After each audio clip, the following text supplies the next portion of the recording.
we have here 800 divided by 40 plus 9 squared divided by 17 minus 8 minus 2 squared plus 3 squared is equal to what? So we're asked for that. The idea here is about order of operations. So ang ruling no kay PEMDAS, meaning unahon sa nimo ang sulod sa parenthesis then exponent. In this case, kung unsa ang nakasulod sa parenthesis, siya sagud ang unahon. So in this case, pinaka-parent kana sila no, unsa na sila nga grupo o kana po sila, unsa na sila nga grupo. Then after that small grouping, this bigger grouping, kana po siya individual na to siya solve. Then after ta magkuan sa pinaka last na grouping. Okay? So let's try to individually solve that first. How about what is this? 800 minus 40. Unahon nimo lang nasud sa grupo, okay? 800 minus 4 divide 40 pila man na? Well, I think that's 20, right? Yes, that's 20 because 20 times 40 is 800. So muna ang sulod sa grupo, okay? How about this?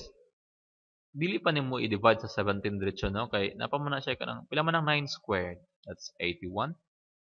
Then kanang sa actually dili jud kay kailangan nga strict jud kay kana nga mag-memorize ka na, but i-feel lang nimo na dapat with sulod sa grupo is usang imong unahon no within the group sa. So 17 minus 8, pila man 17 minus 8? Well, kuan na siya 9. 9, right? Yes, 9. So that must be divided by kanang sud sa kuan niya is 9. So now braces and then after that. Okay, so copy lang. How about this? Pila man ang 2 squared? Well, 2 squared is simply, wait, let me copy the drawing. Okay, 2 squared is 4 plus pila man ang 3 squared? That's simply 9. 2 squared is 2 times 2 and 3 squared is not 6 but 3 times 3 is simply 9. Okay? Now, karon, pwede na dayon ka. Kanina man sulod na grupo. Okay? Meaning 81, pwede na ka 81 divided by 9. So that will then be, pwede na po ito i-remove ang parenthesis nga grouping. Kay, wala naman siya kauban sa grupo na. So 81.